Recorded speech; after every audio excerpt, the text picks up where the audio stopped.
ٹھیک ہے. پھر ان پہ جو پابندیاں لگائیں شروع سے مرزا غلام احمد نے جو پابندیاں لگائیں ان کے اوپر کہ آپ نے مسلمانوں سے شادی نہیں کرنی, آپ نے مسلمانوں کے ساتھ نماز نہیں پڑھنی, آپ نے مسلمانوں کا جنازہ نہیں پڑھنا, وہ یہ 3 چیزیں ہوتی ہیں ہمارے پاکستانی انڈین معاشرے میں جس سے کہ اختلاط بڑھتا ہے, سمجھداری رواداری پیدا ہوتی ہے, انہی کو بند کر دیا. اب آپ تصور کریں کہ میں بند ہوں, میں کسی مسلمان عالم کی بات نہیں سنتا, میں کسی مسلمان سے بحث مباحثہ نہیں کرتا, میں کسی کی شادی غمی میں شامل نہیں ہوتا, ٹھیک ہے, اور جو مجھے سکھایا جاتا ہے, جو مجھے بتایا جاتا ہے وہی اسی پہ میں قائم ہوں, تو میں اس خول کے اندر بند ہوں. اگر یہ کلٹ نہیں تو اور کیا ہے؟ جی بالکل. اور جیسا کہ ابھی آپ نے ذکر کیا کہ جب آپ نے قادیانیت کو چھوڑ کر اسلام کا اعلان کیا, اسلام قبول کرنے کا, تو اس کے بعد آپ کو جو ہے خطوط آئے کہ وہیں آپ کو چاہیے کہ معافی مانگنی جائے. تو اس بارے میں یہ پوچھنا چاہوں گا کہ جب آپ نے اسلام قبول کیا تو آپ کو کن کن مشکلات کا جو ہے احمدیہ جماعت کی طرف سے جو ہے سامنا کرنا پڑا؟ جی مشکلات جب میں نے اعلانیہ 2003 میں کیا تو اس سے پہلے میں ان سے الگ تھا. میں ان کے مجھے خط بہت آئے, فون بھی آئے وہاں کے لوکل لوگوں سے, جب ان کو پتہ چلا کہ میرے خیالات جو ہیں وہ اس طرح جا چکے ہیں, مگر آفیشیل خط وہ صرف ایک آیا جس کے اندر یہ تھا کہ آپ نے یہ لکھا ہے کہ ہم کلٹ ہیں, ٹھیک ہے, کلٹ بنتے جا رہے ہیں, میں نے یہ لکھا تھا کلٹ بنتے جا رہے ہیں, اس کی جواب طلبی کے لیے 3 ممبران کی کمیٹی بنائی گئی ہے, آپ آ کے جواب دیں. میں نے اسی وقت فون کیا, جی الحمدللہ, بولے میں کہاں ہوں. بس اس کے بعد وہ انہوں نے گفتگو نہیں کی, کیونکہ جب وہ دیکھتے ہیں نا کہ انسان اتنا بولڈ ہو چکا ہے تو ان کو پتہ ہے کہ اس کا دماغ بن چکا ہے, سارا سلسلہ اس کے دماغ کے اندر ایک تصویر بن چکی ہے, یا بحث کرنے کے لیے, بات کرنے کے لیے تیار ہے, پھر وہ اس شخص سے دور رہتے ہیں. مگر چونکہ میں اس ماحول میں بند تھا, مجھے میرے سارے دوست, میرا سارا خاندان, سارے کا سارا اسی ایک خول کے اندر بند ہے. باہر نکل کر دوستیاں بنانی, دوبارہ کاروباری تعلقات بنانے, یہ ایک بہت بڑی چیز ہے.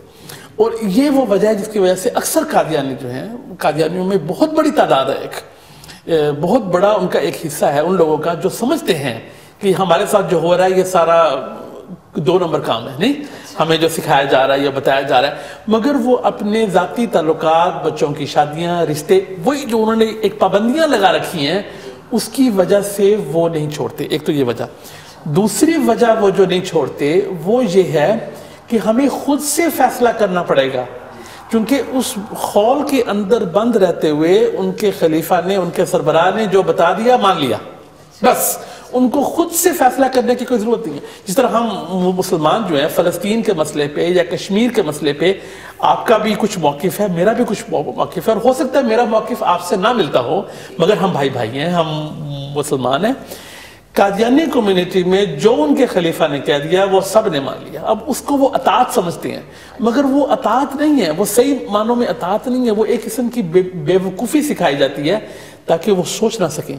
اس کا یہ ہوتا ہے کہ وہ نکل کر گھبرا جاتے ہیں کہ ہم نکلیں گے تو ہم دیوبندی مکتبہ فکر سے تعلق رکھیں گے, کہ ہم بریلوی سے, کہ ہم وہابی سے, کہ ہم, ان کو سمجھ نہیں آتی, وہ ایک گھبراہٹ ہوتی ہے ہم کس کے ساتھ جائیں گے. تو بہت کم لوگ ہوتے ہیں جو کہتے ہیں بھی تم اسلام کا قبول کرو, اس کے بعد جس طرح تمہاری عقل کہے, ذہن کہے, سب کی بات سنو, سب ہم بھائی ہیں. یہ بھی ایک بہت بڑا ایک ہرڈل جسے کہتے ہیں انگلش میں, ایک رکاوٹ ہے قادیانیوں کو. تو 2 رکاوٹوں کا سامنا پڑتا ہے. اللہ کے فضل سے مجھے آپ کے سوال کا جواب دیتے ہوئے مجھے ان دونوں رکاوٹوں کا فرق کم پڑا, چونکہ میرے دوست پہلے علم سے تعلق رکھنے والے دوست تھے, بہت سارے انگریز بھی ہیں, یہودی بھی ہیں, مسلمان بھی ہیں, عیسائی بھی ہیں, تو مجھے وہ اپنی علمی دوستی میں فرق نہیں پڑا. ہاں کاروباری تعلقات وغیرہ جو تھے وہ گئے, اس کے بعد خاندانی تعلقات سارے گئے, اللہ نے توفیق دی, میں نے مسلمان گھرانے میں شادی کی, تو اس سے وہ بھی کچھ جو ہے وہ اثر کم ہو گیا, مگر چھوڑنا آسان نہیں ہے. تو ابھی یہ 2 دن پہلے جو ان کا پروگرام آیا تھا کہ چھوڑنے کے لیے سب ہماری طرف سے آزادی ہے, ہم کیسے کلٹ کہلائیں گے جبکہ جس کا دل چاہے چھوڑ جائے. مگر کہنے کو صحیح ہے, مگر آپ کسی قادیانی سے پوچھ کے دیکھیں, اس کے لیے اس گروپ کو چھوڑنا موت کے برابر ہے. اچھا, ایک مسلمان کے لیے سمجھنا مشکل ہے. اب میرے کچھ مسلمان دوستوں کے گھرانوں میں ایک شخص کا تعلق اہل سنت سے ہے, ایک شخص کا تعلق وہابیوں سے ہے, ان کے آپس میں گفتگو ہوتی ہے, مگر کوئی وہ کھینچا تانی نہیں ہے جو ایک دوسرے کو موت کی یا جہنم کی دھمکیاں دینے کا کوئی تصور بہت کم ہے, ٹھیک ہے. مگر ان کے ہاں یہ ناممکن ہے کہ ایک خاندان کے اندر ایک بھائی مسلمان ہو, ایک قادیانی ہو, اور وہ مطلب کہ وہ ایک دوسرے کو سمجھ کے ساتھ رہ سکیں, یہ ناممکن ہے. اسی لیے ہم ان کو ایک الگ مذہب قرار دیتے ہیں.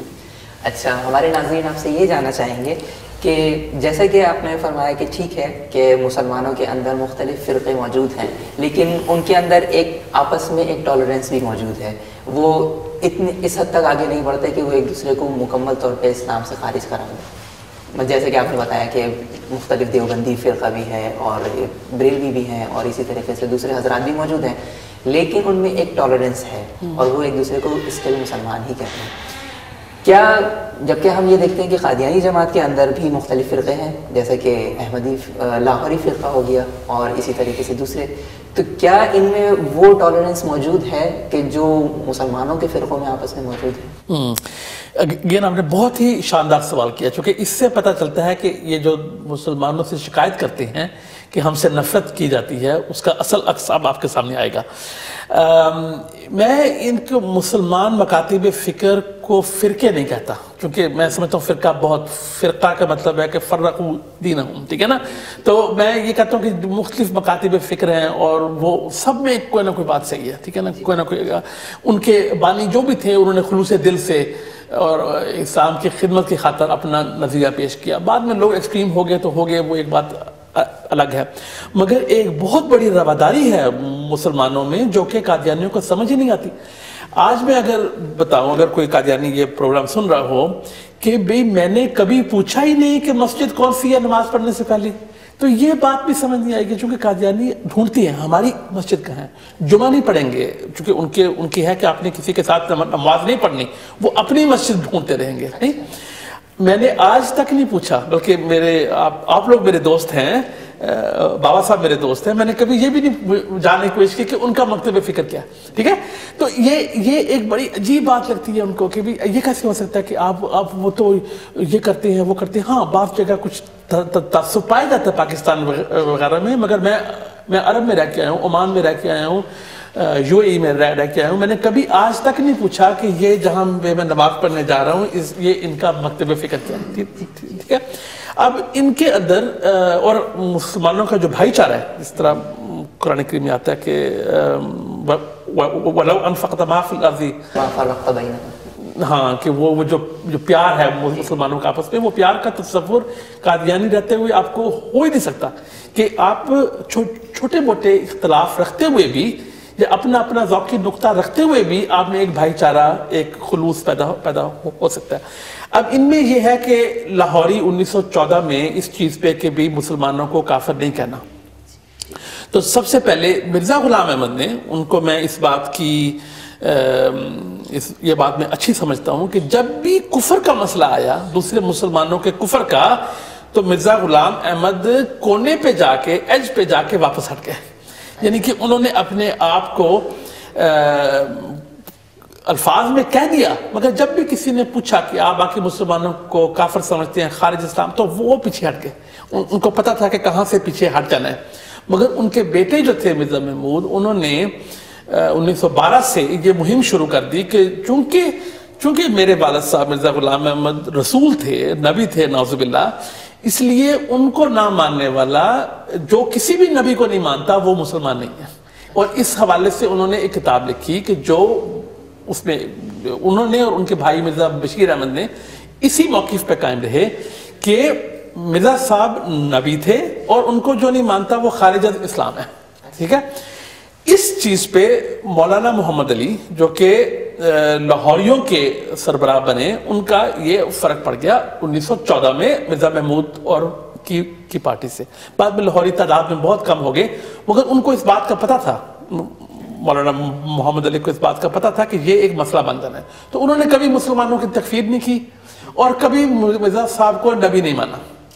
مگر پھر مرزا صاحب کی بعض باتیں جھوٹی نکلتی ہیں، اس پہ وہ خاموش ہیں، لاہوری لوگ اس پہ خاموش ہیں کہ مرزا صاحب نے یہ کہا. اب وہ صاف اگر کہہ دیں کہ مرزا صاحب نے یہ غلط کہا، یہ غلط کہا، یہ غلط کہا، جو کہ صاف ظاہر ہے، عقلاً ظاہر ہے کہ غلط کہا، تو لاہوری بہت ہمارے لیے قابل برداشت ہے. ٹھیک ہے. رہ گئی بات ان میں سے، تو یہ آپس میں بات نہیں کرتے، یہ آپس میں بالکل بات نہیں کرتے، لاہوری اور قادیانی بھی آپس میں بات نہیں کرتے. پھر قادیانیوں میں نائجیریا میں جو لوکل وہاں کے مسلمان تھے، نائجیرین جو تھے، انہوں نے آج سے 30-40 سال پہلے اپنا الگ گروپ بنا لیا اور ان کو قادیانیوں کو نکال دیا. ملک سے نہیں نکالا، اپنے میں سے نکال دیا، اپنا الگ گروپ بنا لیا. وہ بھی مرزا غلام احمد کو مانتے ہیں مگر وہ ان کو نبی وغیرہ نہیں مانتے، وہ ان کی ایک الگ شاخ بن گئی. اسی طرح موریشس میں ایک شاخ اور بن گئی. اس موریشس والی شاخ میں سے آگے ایک شاخ اب اور بن گئی ہے، اس کا نام جماعت احمدیہ المسلمین ہے، کس کا کچھ اور ہے.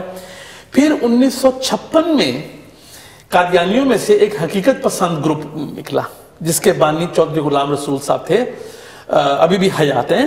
اور آپ کو مزار بات بتاؤں کہ لاسٹ منتھ ان کا انٹرویو آیا جس میں انہوں نے مرزا صاحب کے تمام دعووں کو کہا کہ ان کا کوئی بھی دعویٰ ماننا ضروری نہیں ہے.